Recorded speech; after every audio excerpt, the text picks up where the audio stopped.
tumekutana na balozi wa Saudi Arabia. Mengi tuliozungumza, mojawapo ni scholarship ambazo mwanzoni walikuwa wanatoa nafasi 90 lakini zimeongezwa mpaka 127. Saudi Arabia watu wengi wakisikia hawaelewi kwamba kwanza ina modernize sana kwa kasi kubwa sana. Alafu ina vyuo vizuri sana vya kimataifa na watu wageni wengi wanaenda kusoma kwenye vile vyuo. Kwa na sisi tulitaka tuhakikisha kwamba zile nafasi 120 tunazitengenezea mkakati mzuri wa kupeleka vijana wenye uwezo mkubwa wakasome.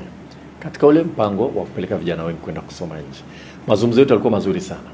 Baadaye mtakuja kusikia na naamini by mwezi wa kwanza tutawapeni taarifa ya maamuzi makubwa ambayo tutakuwa tumeyafanya. Kwa hiyo ulikuwa ni mkutano mzuri sana na moja tulizungumza ni hilo, lakini sio hilo tu, na mambo mengine makubwa mazuri.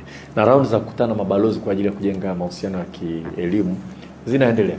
Nishakutana na balozi wa Ujerumani, nishakutana na balozi wa Switzerland, nishakutana na wa China, nishakutana na balozi wa India, wa South Korea, leo Saudi Arabia. Tutaendelea kufanya vile kwa sababu sisi tunajua imeandikwa tafuta elimu hata China.